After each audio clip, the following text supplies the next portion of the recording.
और वो कांग्रेस के कार्यकर्ता जो इस शहीद स्मारक, इस पुण्य स्थली के ऊपर यहां आए हैं, और मेरे मीडिया के बंधु। विषय बड़ा गंभीर है, और गंभीर इसलिए है कि आज 10 साल से भी अधिक समय से सत्ता में बैठे हुए लोग जब उनका सिंहासन डोलने लगा तो वो हिंसा पे उतारू हो गए। वो इस तरीके की अनर्गल बयानबाजी, हिंसक बातें, आपराधिक बातें करने लग गए। बौखलाहट उनके सामने आने लग गई। देश में नफरत फैलाने के लिए, उन्माद फैलाने के लिए, दंगे फैलाने के लिए तरह तरह के कारनामे वो करने लग गए हैं। इसलिए हमें जनता के बीच में जाकर के उनको चेताना पड़ेगा कि बौखलाहट से काम नहीं चलेगा। आपने झूठ बोल बोल के, जुमले दे दे के सरकारें तो ले ली, लेकिन सरकार में आपको काम करना पड़ेगा। जनता से जो वादे किए हैं उन वादों को आपको पूरा करना पड़ेगा। आज देश का दुर्भाग्य है कि देश का प्रधानमंत्री तीसरी बार मोदी जी बन गए, लेकिन विदेशों में घूमने का काम कर रहे हैं। हमारे देश के गृह मंत्री ईडी, इनकम टैक्स, सीबीआई का दुरुपयोग करके लोगों को धमकाने का काम कर रहे हैं, और इनकी पार्टी के राष्ट्रीय अध्यक्ष तो कुछ है ही नहीं, उनको पता ही नहीं है। उनको याद दिलाया जाता हाथ पकड़ के कि अभी तक आप ही राष्ट्रीय अध्यक्ष हो, और वो कहां छुपे बैठे, मंत्री भी बन गए। लेकिन जिस तरीके की बयानबाजी इनके भारतीय जनता पार्टी के लोग केंद्र में बैठे हुए देश के इन बड़े बड़े पदों पे बैठे हुए लोगों के इशारे के ऊपर आज कर रहे हैं, ये बहुत ही निंदनीय है।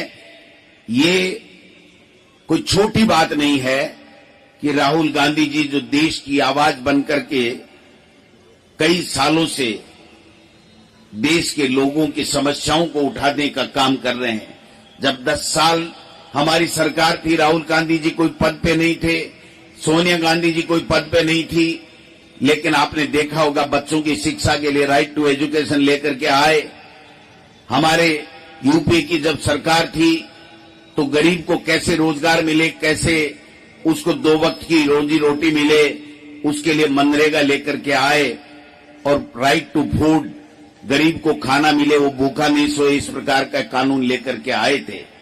आज 10 साल से एक भी ऐसा कानून नहीं है, एक भी ऐसी योजना नहीं है जो 10.25 साढ़े 10 साल के बाद में जो गरीब को मदद देती हो, बेरोजगारों को रोजगार देती हो, किसान की आमदनी दोगुनी करती हो, किसान के अंदर कहीं कोई आगे प्रोग्रेस करने की कोई ललक जगाने वाली या मदद करने वाली कोई स्कीम इनके पास में नहीं है।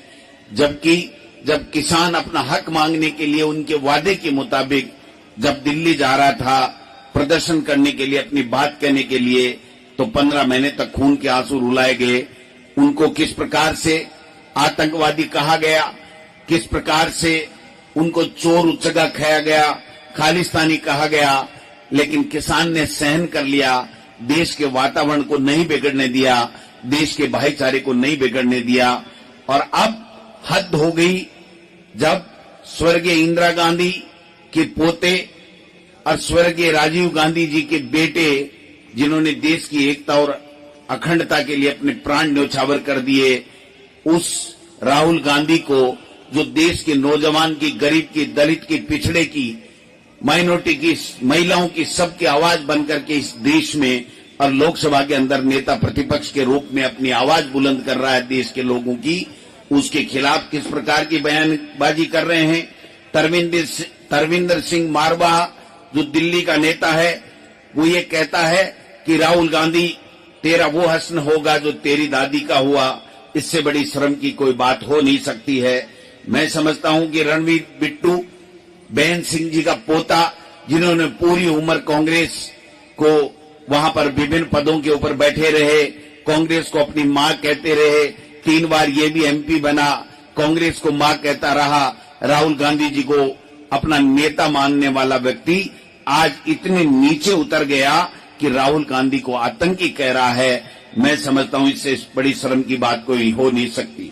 उत्तर प्रदेश में रघुराज सिंह मंत्री है, वो राहुल गांधी को आतंकी नंबर 1 कह रहा है। संजय गायकवाड़ जो एमएलए है सिंधे गुट का, वो ये कह रहा है राहुल गांधी की जीप को काट के लाने वाले को 11 लाख रुपए का इनाम दूंगा। ये क्या है?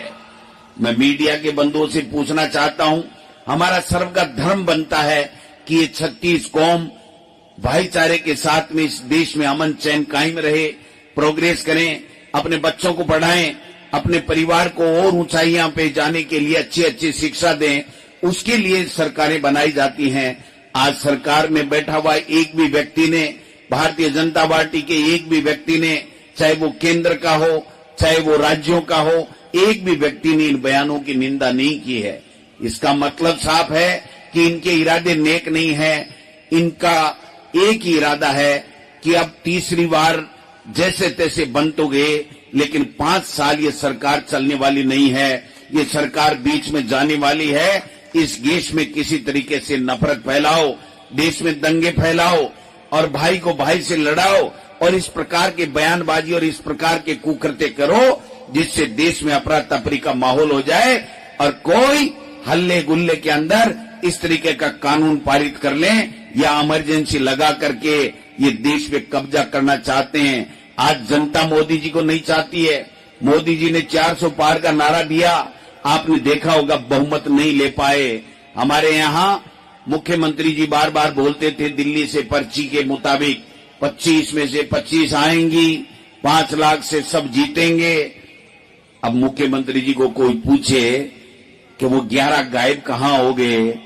आप तो 25 और 5-5 लाख से आ रहे थे, एक भी 5 लाख से नहीं जीता और 11 मोरिये इनके भूल गए, इनको पता ही नहीं चला कब बोले। इसलिए मैं कहना चाहता हूं, मेरे नेताओं से आग्रह करना चाहता हूं, कोई मेरे से उम्र में वरिष्ठ हैं, जिम्मेदारी एक अलग बात है। मुझे जो जिम्मेदारी दी गई है मैं ईमानदारी के साथ निर्वहन करूं, ये मेरा धर्म है, मेरा फर्ज है, ये मेरे कांग्रेस का जो संविधान है वो मुझे कहता है। लेकिन मैं ये नहीं मानता, मैं ये मानता हूं कि जो हमारे वरिष्ठ लोग हैं उनको अनुभव ज्यादा है, उन्होंने पूरे देश और दुनिया को देखा है, उन्होंने आजादी की लड़ाई को भी देखा है, देखा नहीं तो अपने माँ बाप से, अपने दादा दादी से सुना है कि किस प्रकार अंग्रेजों की गुलामी से हमारा देश मुक्त हुआ, आजाद हुआ, किस तरह की विचारधारा के लोग उस अंग्रेजों का साथ देते थे, उनकी मुखबरी करने का काम करते थे। और मैं समझता हूं कि आज वापस वो की वो परिस्थितियां लाना चाहते हैं। इनके एमपी महात्मा गांधी की बड़ाई नहीं करते हैं, ये नाथूराम गोडसे की बड़ाई करने वाले लोग हैं, क्योंकि ये नाथूराम गोडसे की विचारधारा को मानने वाले लोग हैं। आज देश का प्रधानमंत्री किस प्रकार से लोकसभा के अंदर हमारे नेताओं का मखौल उड़ाने का काम करता है, मैं समझता हूं कि इससे बड़ी शर्म की कोई बात नहीं हो सकती कि मिमिक्री, जिसकी मिमिक्री के लिए धनखड़ साहब इतने आहत हो गए कि कुर्सी छोड़ने पे उतारू हो गए। छोड़ी नहीं जाती भाई साहब, कुर्सी नहीं छोड़ी जाती। और आजकल तो एक काम और करने लगे धनखड़ साहब, ये संविधान की पोस्ट पे बैठे हैं, लेकिन धनखड़ साहब मैं कहना चाहता हूं आपकी फोटो बीजेपी के नेताओं के साथ में नहीं आनी चाहिए। आपके बयान इस तरह के नहीं होने चाहिए कि भारतीय जनता पार्टी के लोगों की आप बड़ाई करने के लिए आप उपराष्ट्रपति नहीं बने हो। देश के संविधान की पोस्ट है। कल मैं उनकी एक पोस्ट सुन रहा था, वो ये कह रहे थे मनोहर लाल खट्टर ने वहां पर ईमानदारी से वहां पर भर्तियां करा दी और पहले तो चोरी से भर्तियां होती थी। धनखड़ साहब, आप उस कांग्रेस से गए हुए हो, आप भूल गए। इतना भी इस पद की गरिमा को मत तार तार करो कि लोग हंसने लगे कि ये क्या हो गया, इनको क्या कहने लग गए। ये जिस कांग्रेस को आप मां कहते थे, उस कांग्रेस के नेताओं के लिए इस तरह की बयान देकर के